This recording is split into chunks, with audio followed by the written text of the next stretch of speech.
Le message texte est arrivé à 23h47, le soir de mes 29 ans. Les fêtes à la maison, c'est pour les pauvres. On attend mieux de toi, Elena.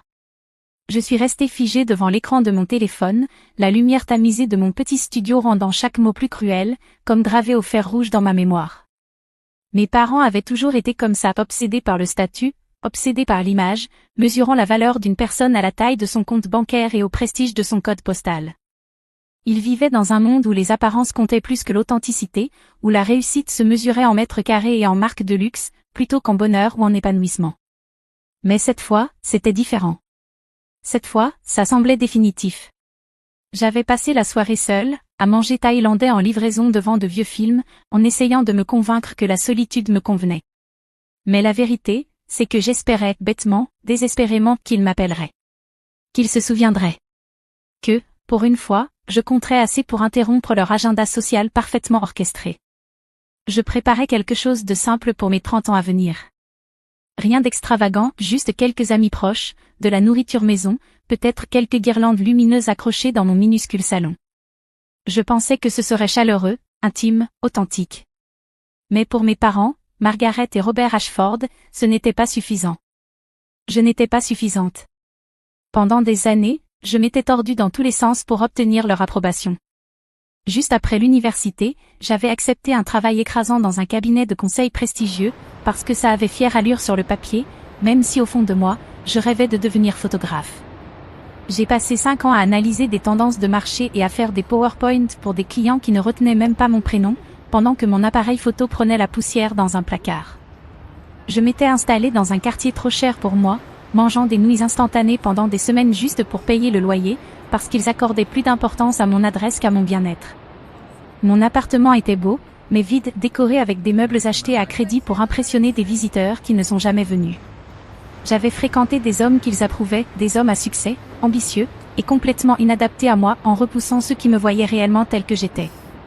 Il y avait Richard, le banquier d'affaires qui parlait de résultats trimestriels pendant nos dîners romantiques. Puis David, le chirurgien tellement absorbé par sa carrière qu'il a oublié mon prénom lors du gala caritatif de son propre hôpital. Chaque relation était une mise en scène soigneusement orchestrée pour mériter l'approbation de mes parents, et chacune me laissait plus vide que la précédente. Mais ce message a été la goutte de trop. Quelque chose s'est brisé en moi, comme une porte qui se claque sur des années de quête désespérée. S'ils pensaient que les fêtes à la maison étaient indignes d'eux, très bien. Ils ne seraient pas invités à la mienne. Les mois qui ont suivi ont été un vrai chemin de redécouverte. J'ai commencé à dire non à ce qui m'épuisait, et oui à ce qui me faisait vibrer. J'ai ressorti mon appareil photo, passé mes week-ends à capturer des fresques de street art et des musiciens locaux. J'ai renoué avec d'anciens amis que j'avais négligés en courant après les standards impossibles de mes parents. Et surtout, j'ai rencontré Jack. Jack était tout ce que mes parents détesteraient, et tout ce dont j'avais besoin. Menuisier, il fabriquait des meubles magnifiques et durables avec ses mains, des pièces conçues pour traverser les générations, loin des tendances éphémères. Il vivait dans un ancien entrepôt aménagé, rempli de plantes et de projets inachevés, où chaque recoin racontait une histoire de créativité et de passion. Il portait des chemises à carreaux de friperie, avait les mains calleuses d'un travail honnête. Il riait à ses propres blagues et faisait des jeux de mots terribles qui me faisaient pourtant toujours sourire. Il trouvait que mes photos étaient brillantes et que mes parents étaient des idiots, même s'il était trop gentil pour le dire tout haut. On s'était rencontrés dans un café. Lui lisait un livre sur l'architecture durable, moi je retouchais des photos sur mon ordinateur portable pendant ma pause déjeuner. Il avait remarqué les images à l'écran du street art capturées lors d'une promenade matinale et avait engagé la conversation sur la lumière et son interaction avec l'espace urbain.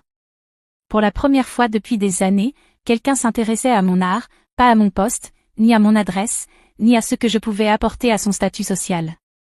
Tu sais ce qu'il te faut pour tes 30 ans, m'a-t-il dit un soir, alors qu'on partageait une bouteille de vin assis sur l'escalier de secours, regardant le coucher du soleil peindre la ville en or. Il te faut exactement ce que toi tu veux. Pas ce que les autres attendent. Alors c'est exactement ce que j'ai fait. Ma liste d'invités comprenait Sarah, ma colocataire d'université devenue dramaturge fauchée, ma voisine Madame Chen, qui était devenue comme une grand-mère pour moi, Marcus, un collègue fan de télé-réalité aussi nul que moi, et quelques autres personnes qui m'avaient vu au plus bas, et qui étaient restées quand même.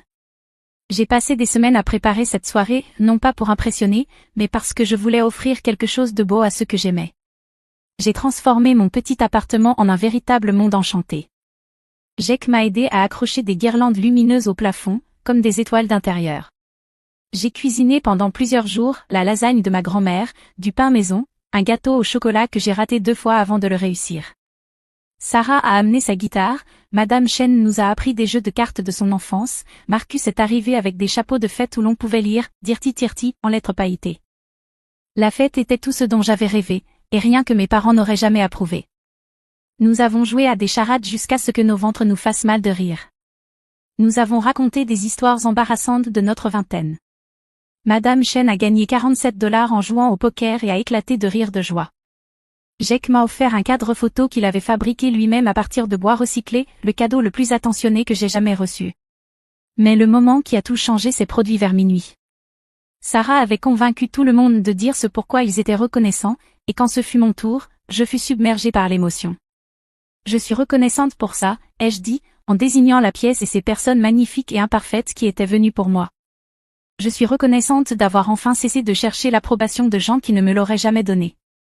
Je suis reconnaissante pour les mauvais pas de danse de Jake, pour les talents de joueuse de cartes de Madame Chen, et pour la capacité de Sarah à nous faire pleurer de rire avec ses imitations. Je suis reconnaissante d'avoir appris la différence entre être seule et se sentir seule, et d'avoir compris que le foyer, ce n'est pas combien on dépense, mais avec qui on partage ses moments. Jake avait discrètement filmé la soirée avec mon appareil photo, et il a capturé ce moment, moi, les larmes coulant sur mes joues, entouré d'amis qui me regardaient avec tant d'amour et de compréhension. C'était brut, vrai, et beau, d'une manière qui n'avait rien à voir avec un éclairage parfait ou des décorations hors de prix. 2 jours plus tard, Sarah a posté une courte compilation vidéo sur son Instagram, juste des extraits de nous en train de rire, de danser maladroitement dans mon salon, de Madame Chen nous apprenant sa danse de la victoire après avoir gagné aux cartes. Elle a tagué la vidéo avec les hashtags #dies fête authentique, #amitié vraie, #30 épanoui.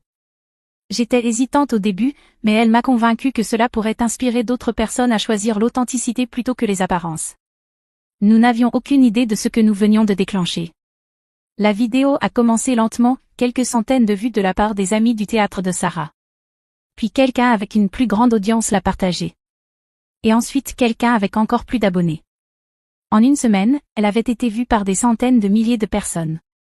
Les commentaires ont afflué de la part d'inconnus partageant leurs propres histoires de connexion sincère au lieu de célébrations superficielles.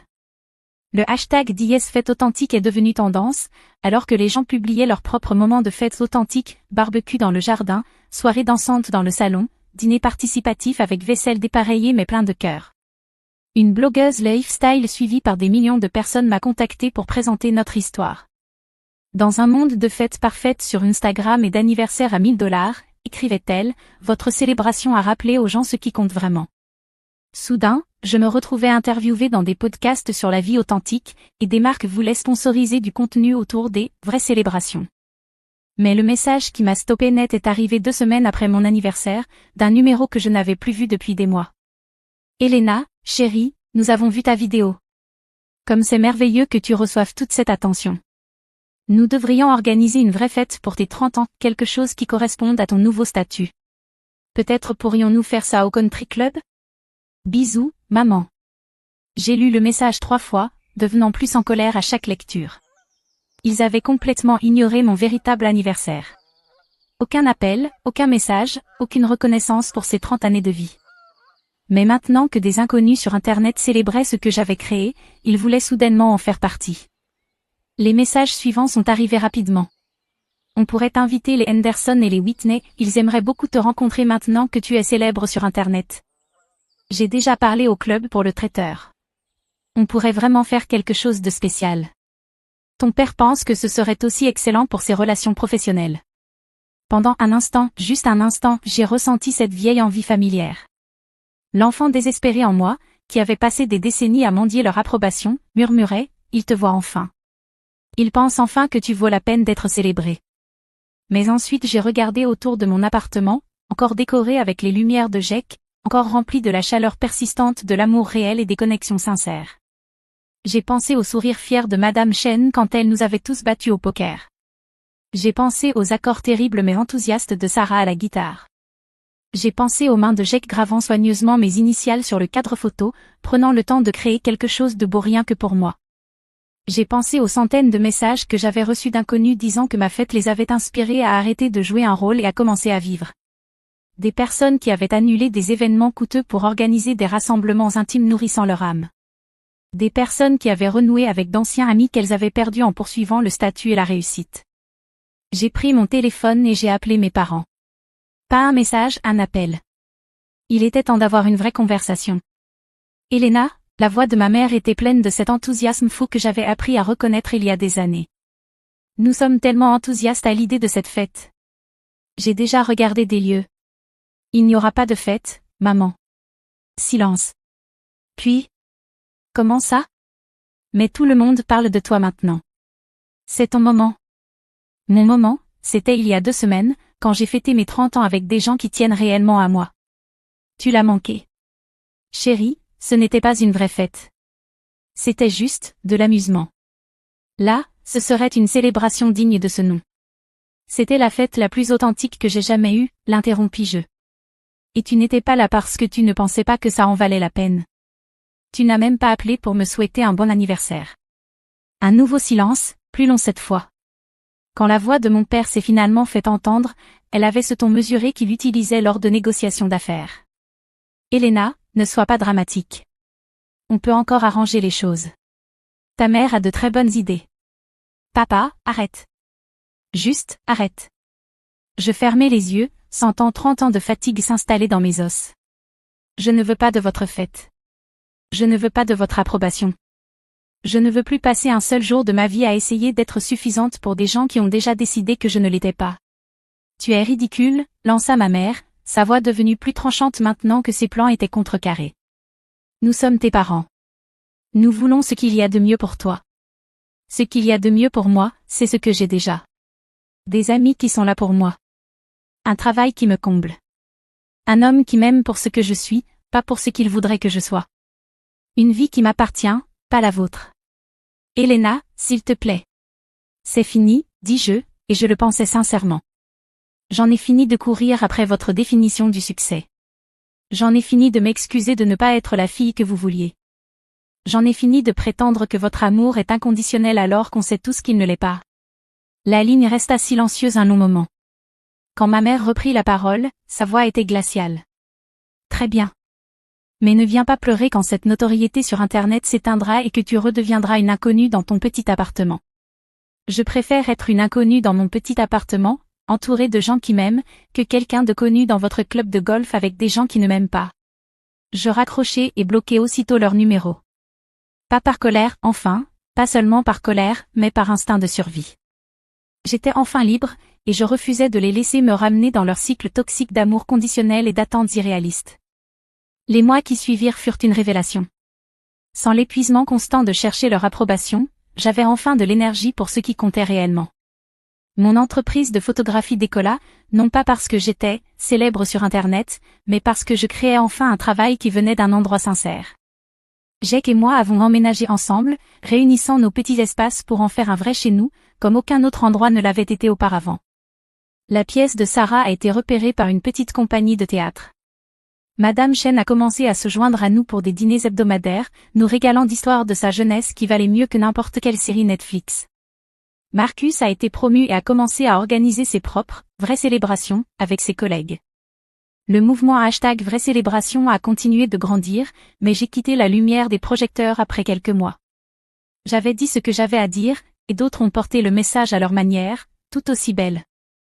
Je suis retournée à ce que j'aimais, capturer la vie telle qu'elle est, chaotique, imparfaite, réelle. 6 mois après mes 30 ans, j'ai reçu un message inattendu sur Instagram. Il venait d'une jeune femme nommée Ashley, qui avait vu ma vidéo à un moment très difficile de sa vie. Elle organisait un mariage somptueux qu'elle ne pouvait pas se permettre, juste pour impressionner des membres de sa famille qui critiquaient tout ce qu'elle faisait.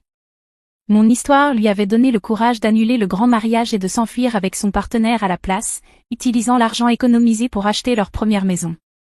Je voulais juste vous remercier, m'écrivit-elle, de m'avoir montré que les gens qui méritent qu'on fête avec eux sont ceux qui seraient prêts à le faire même dans un carton si c'était tout ce qu'on avait. Ce message est aujourd'hui encadré sur mon bureau, à côté de la photo que j'ai prise de moi ce soir-là, les yeux embués de larmes, entourée d'amour, enfin chez moi dans ma propre vie. Mes parents ne m'ont plus jamais contacté, et je n'ai pas cherché à les recontacter non plus. Parfois je me demande s'ils pensent à cette nuit-là, s'ils regrettent d'avoir manqué la chance de voir leur fille vraiment heureuse pour la première fois depuis des années. Mais la plupart du temps, je ne pense plus à eux du tout. Parce que voilà ce que j'ai appris à ma fête des 30 ans. La famille, ce n'est pas une question de sang, ni d'obligation, ni de répondre aux attentes des autres. La famille, c'est être là. C'est aimer les gens pour ce qu'ils sont, pas pour ce qu'on voudrait qu'ils soient. C'est célébrer les petits moments comme les grands, les échecs comme les réussites, la réalité parfaitement imparfaite d'une vie vécue avec authenticité. J'ai 31 ans maintenant, et je planifie déjà ma prochaine fête d'anniversaire. Elle aura lieu dans notre appartement un peu plus grand. Jake et moi avons enfin trouvé un endroit avec une vraie cuisine, avec le même groupe de magnifiques marginaux qui ont rendu mes 30 ans inoubliables. Madame Chen s'entraîne déjà à garder son visage impassible pour le poker, et Sarah est en train d'écrire une chanson pour l'occasion. Jake construit quelque chose de mystérieux dans son atelier, qu'il promet de me faire pleurer de joie. Il n'y aura ni lieu luxueux, ni décoration de créateurs, ni liste d'invités conçus pour impressionner. Il n'y aura que nous, la famille choisie, l'amour réel, et le genre de célébration qui a vraiment du sens. Et si ce n'est pas assez pour certaines personnes, eh bien, tant pis pour elles. Parce que j'ai enfin appris la leçon la plus importante de toutes. Je suis déjà suffisante, exactement telle que je suis, entourée de gens qui voient cette vérité et la célèbrent chaque jour. Les fêtes à la maison ne sont pas faites pour les pauvres. Elles sont faites pour les riches, riches de ce qui compte vraiment. Et je suis la personne la plus riche que je connaisse.